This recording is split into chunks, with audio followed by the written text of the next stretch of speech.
Salam sejahtera untuk kita semuanya, Bapak Ibu Saudara yang terkasih di dalam Tuhan, yang ada di rumah masing-masing, tentunya dalam situasi ibadah keluarga di malam hari ini. Kita bersyukur kepada Tuhan, selalu baru rahmat Tuhan di dalam kehidupan kita, tiada berkesudahan kasih setianya.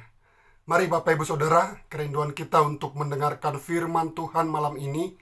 Saya mengajak Bapak Ibu Saudara untuk berdoa, untuk kita merenungkan firman-Nya.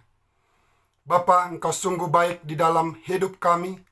Kasih setiamu tiada pernah berubah. Kebaikan Tuhan tiada pernah berkesudahan.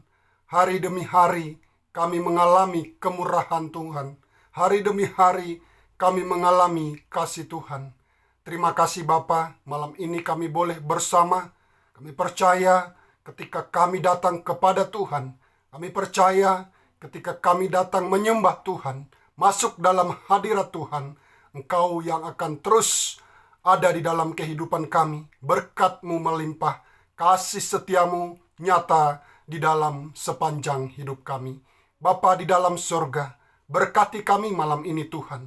Firman-Mu meneguhkan kami, firman-Mu mengajar kami, firman-Mu memampukan kami untuk hidup benar seperti yang Bapa mau. Terpujilah nama-Mu Tuhan. Di dalam nama Yesus Kristus kami berdoa dan mengucap syukur. Haleluya. Amin. Mari saudaraku yang terkasih, Bapak Ibu yang ada di rumah, kita membuka Alkitab kita dari Roma pasal 12 ayat yang pertama. Roma pasal yang ke-12 ayat yang pertama.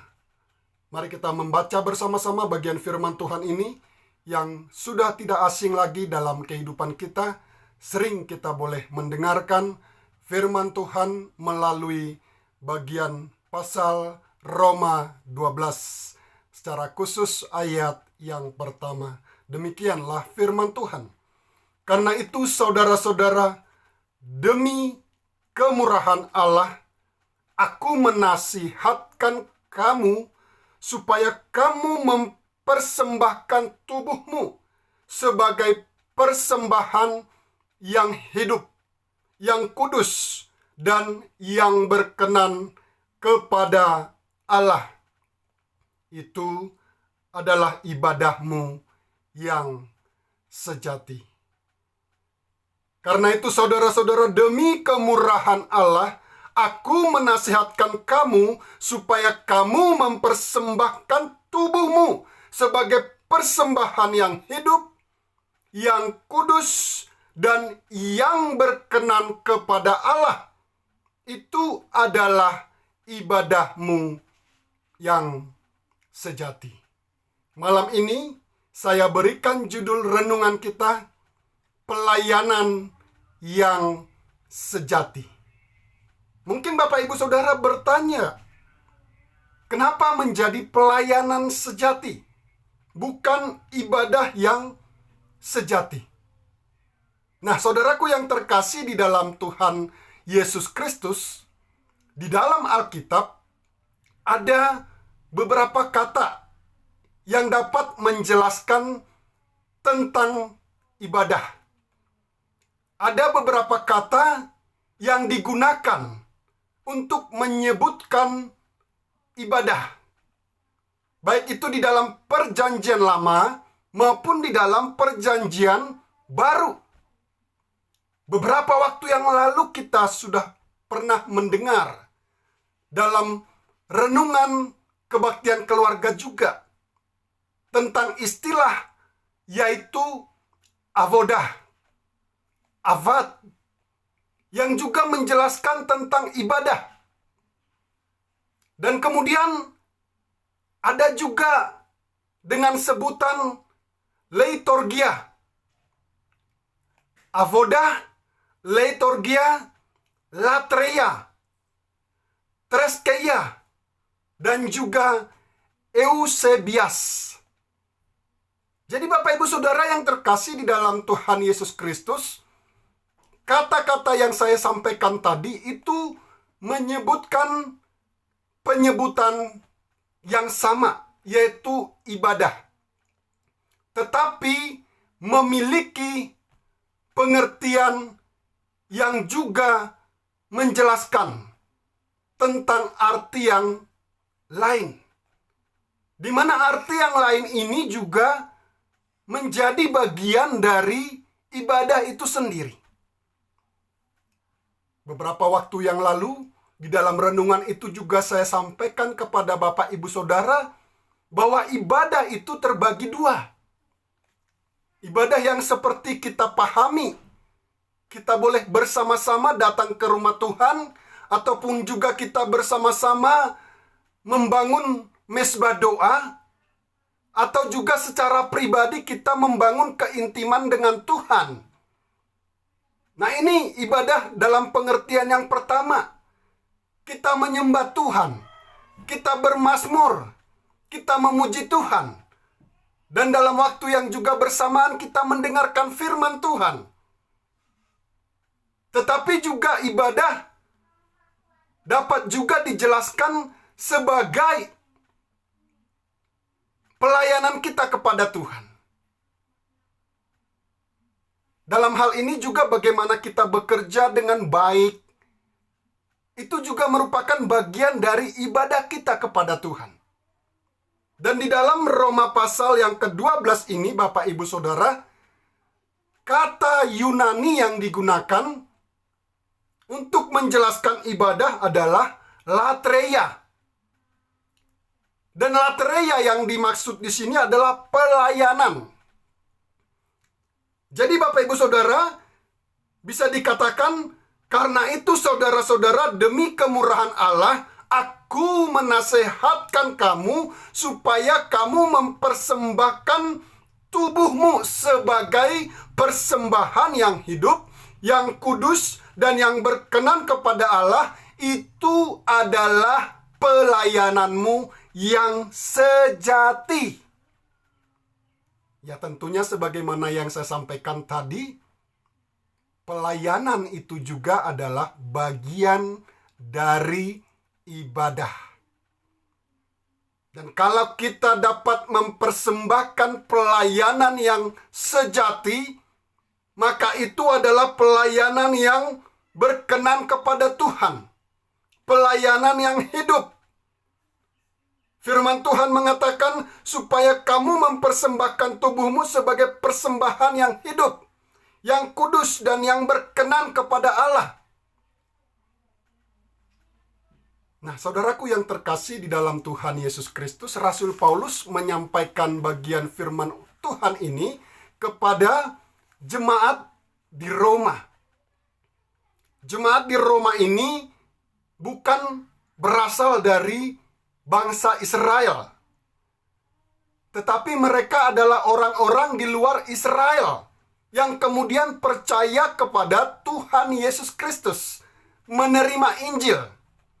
Ada kemungkinan Bapak Ibu Saudara, mereka adalah kelompok orang yang juga ikut di dalam menyaksikan peristiwa turunnya Roh Kudus.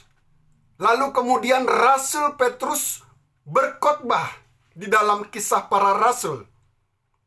Lalu kemudian juga mereka menjadi bagian dari orang-orang yang percaya kepada Tuhan dan juga dibaptiskan.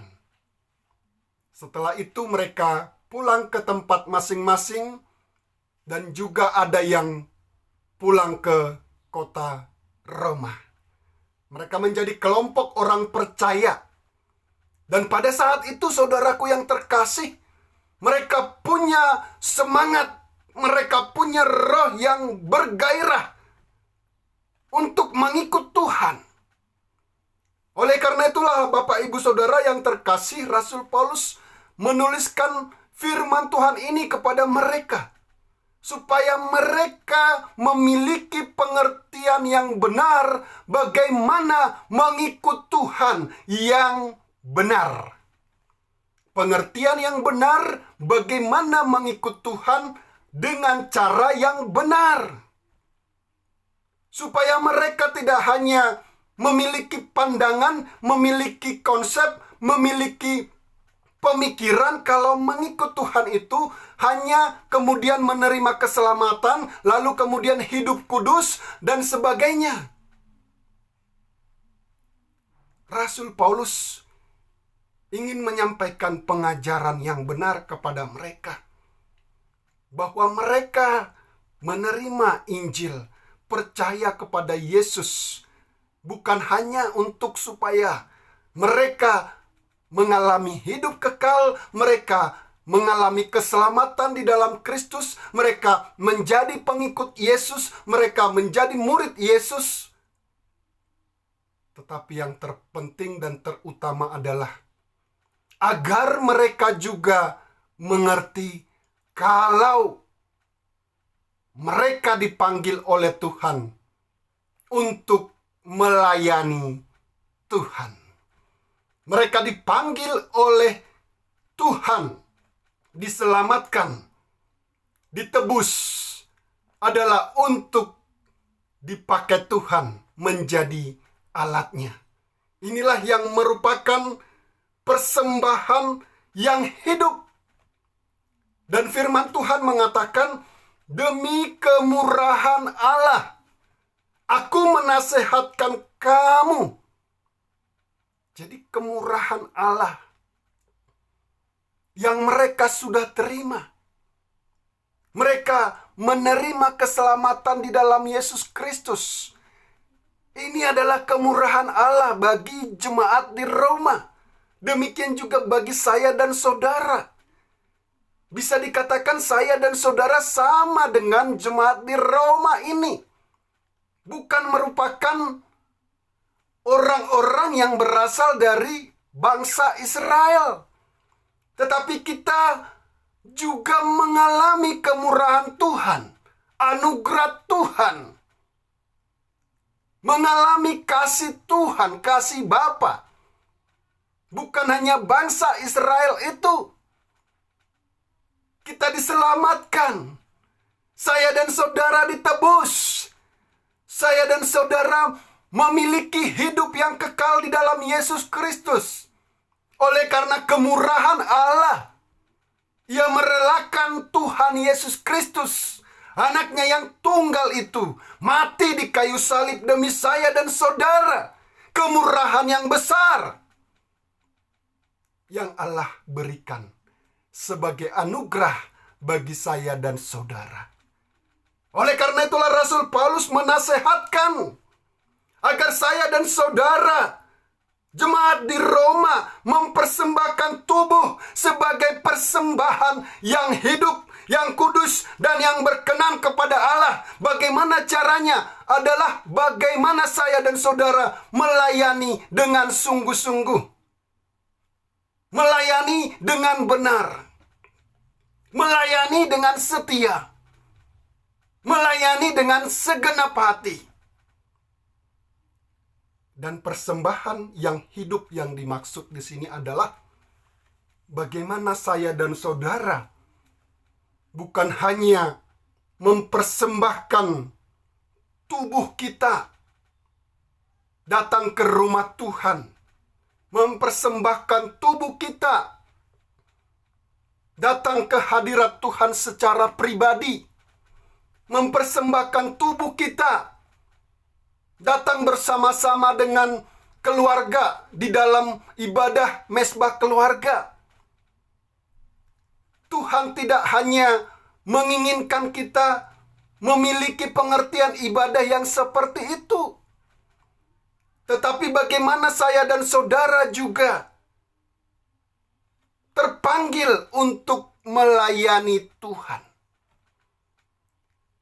Agar persembahan kita ini menjadi persembahan yang hidup, agar pelayanan kita ini menjadi pelayanan yang hidup, maka saya dan saudara harus menggunakan karunia yang Tuhan sudah berikan kepada saya dan saudara untuk melayani Tuhan.